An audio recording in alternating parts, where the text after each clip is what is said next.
In this video, you're going to learn how to use the elimination method to solve systems of equations involving two variables and two equations. We're going to go through 5 examples together, so let's dive into the first example. So we've got these two equations, and remember, these represent lines, and we're trying to find out where those two lines intersect or where they cross.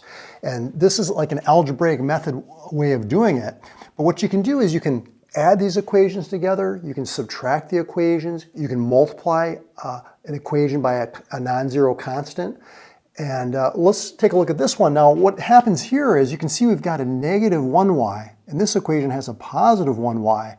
So if we were to add these two equations straight down, we would get 1x plus 2x is 3x. The negative y and the positive y, that's 0, so those cancel out, and 3 plus 9 equals 12. So all I did was just add those two equations together in such a way that you can see the y's are actually being eliminated. And so now we're going to solve for x by dividing both sides of the equation by 3, and you can see that gives us x equals 4. To find out what y is, we just have to take that 4 and put it back into either one of the equations and solve for y. I'm going to go ahead and put it in this bottom equation. So we have 2 times x, which is equal to 4, plus y equals 9. So that's 8 plus y equals 9. Subtract 8 from both sides, and you can see that gives us y equals 1. So where these two lines are going to cross, it's going to be at the point 4, 1. Now if you want to check to see if you got the right answer, go ahead and put 4 in for x, 1 in for y, and you can see 4 minus 1 equals 3. That's true. And over here, 2 times 4 is 8. Plus y, which is 1, is equal to 9. So it makes both equations true. Let's take a look at example number 2 now. Now this one equation, 5x plus 3y equals 1, and this equation, 4x plus 3y equals 2, we can't just add the equations like we did in example number 1, because you can see the x's or the y's, neither of those are going to cancel out, right? So what we're going to do is we can do what's called the subtraction method. We can subtract the two equations. This way 3y minus 3y will give us 0. Or an alternative is we could multiply one of these equations by negative 1, giving us negative 3y. Then when we add one of the variables, we'll cancel out. But in this case, I think I'll just subtract. So I'll do 5x minus 4x is 1x. 3y minus 3y is 0. 1 minus 2 is negative 1. So now you can see we have x. We can plug it back into either equation. I'll just plug it into this top equation. So 5 times x, which is negative 1, plus 3y equals 1. This is negative 5. Let's go ahead and add 5 to both sides. So that gives us 3y is equal to 6. Divide both sides by 3, and you can see y equals 2. So our final answer, negative 1, 2, is the point where those two lines are going to cross or intersect. Again, you can check your answer by plugging it in to both equations. Make sure it makes both equations true. And you got it. Let's take a look at another example. Okay, for example number 3 now, we look at these two equations and we say, can I add them together so that one of the variables cancel out, either the x's or the y's? Well, in this case, you can see that's not going to happen. How about if I subtract?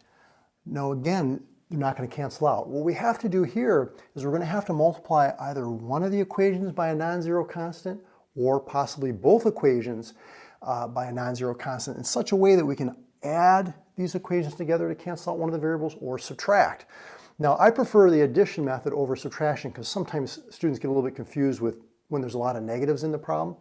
So what I like to do here is let's maybe look at these x's, for example. So here I see I have 6x, here I have 2x. What can I do to maybe make this a negative 6x so when I add it to this positive 6x, they're going to cancel one another out? What I would do is I would multiply this entire equation by negative 3. So let's go ahead and do that right now. So we want to make sure you multiply both sides, left and right, to keep it balanced. So it's the same line, it's just in a different form. So this is going to give us negative 6x, a negative 3 times negative y is a positive 3y, and negative 3 times 2 is negative 6. Now this first equation, I'm just going to write it just as we see it there. And now you can see when I add straight down, those x's are going to eliminate or cancel. So we have 3y plus 3y is 6y. 18 plus negative 6 is 12. Divide both sides by 6, and you can see that y is coming out to 2. We can take the 2 and put it into either equation. I'll just go ahead and put it into that top equation. So 6x plus 3 times 2 is equal to 18. That's 6x plus 6 equals 18. Subtract 6 from both sides. We've got 6x is equal to 12. And if we divide both sides by 6, you can see that x is coming out to 2 as well. So our final answer, remember you want to write it in alphabetical order, x comma y, that's going to be 2 comma 2. And that's the point where the two lines cross or intersect. Now, if you want to check your work, you can plug it back in, make sure you get 18 and 2, and it satisfies both equations. You know you've got the correct answer. Now, for example number 4, this one's a little bit more challenging because we can't just add the equations together to eliminate the x's or the y's. We can't subtract to eliminate the x's or y's.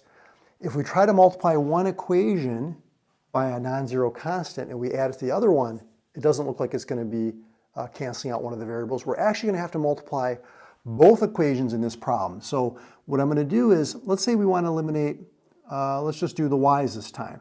So you can see I've got 5y, negative 3y.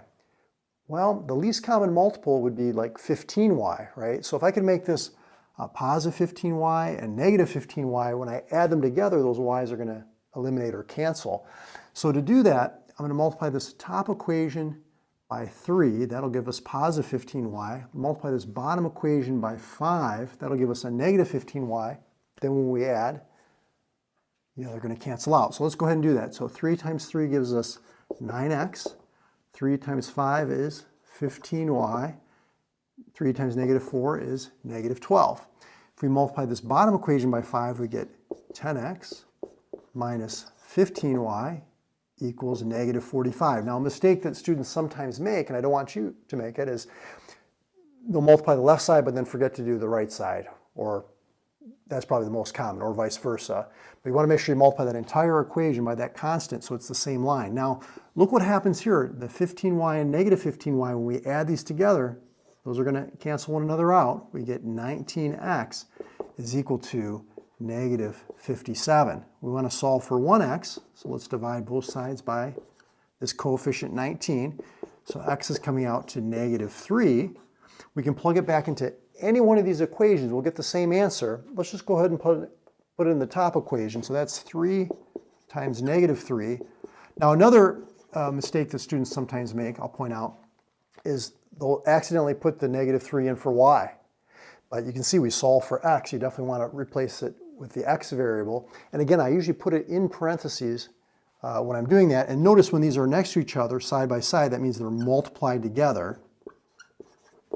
Okay, so just giving you some little tips here. And then we want to get, just like solving a normal algebra equation, you want to get the variables on one side, numbers on the other.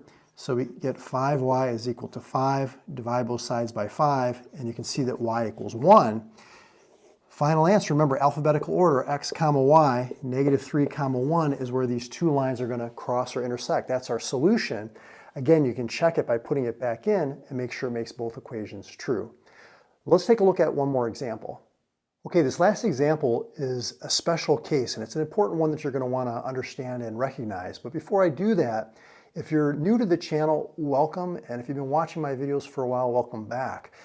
Basically, I tutor students locally in my area here, and I've been doing it for many, many years. I've got a degree in math education, and I try to help students learn math in a simpler, easier, less stressful way. So that's what my channel is about here, is taking what I learned from working with students in person and then try to distill it down to make it easier for you at home watching this to grasp these concepts more easily. So if you like the way that I explain things, I've got an Algebra 1 and an Algebra 2/College Algebra video course for sale. I'll put links in the description below. Check those out if you want to go deeper with these topics, learning math with me. But let's jump into this last example and we'll wrap up. So here you can see I want to try to eliminate either the x's or the y's. Now sometimes one of the variables is easier to eliminate than the other. It doesn't matter which one you pick. So say for example, maybe I want to eliminate the y's. So I'd say, well, I've got 1y here, 3y's here. Maybe if I multiply this top equation by 3, that'll give me 3y, and the negative 3y will cancel one another out. So I'm going to distribute that 3 to that first equation. Make sure you do it to the left and the right sides. I'm going to take the second equation and just copy it just as we see it there, not changing anything. Now when I add straight down, and notice what happens. I've got 0, 0, 0. So I'm getting 0 equals 0, which is kind of interesting. Those variables canceled out, but what I'm left with is what's called an identity. Like the left side is identical to the right side, which means that this is always true and there's going to be an infinite number of solutions. Or another way of saying that is that if you were to graph these two lines, they would actually be right on top of one another such that they're crossing at all the points along both lines because they're really the same line. So this is an infinitely many solutions, all right? Okay, that's a special case. Now, what would have happened if I would have added down and I would have gotten 0 equals 1? Well, in that case, that's what we call like a nonsensical answer. It doesn't make any sense. It's definitely not true 0 equals 1. That would tell us that there's actually no solution. And if you were to graph those two lines, you'd see that they were parallel and that they never cross. That's why there's no common solution there, no common point in common. So great job if you're able to follow these 5 examples talking about the elimination method. If you want to learn more about substitution and elimination, those are 2 methods that we use in algebra, follow me over to that video right there. Go ahead and test yourself with some of those problems and we'll go through them together. I'll see you in that video.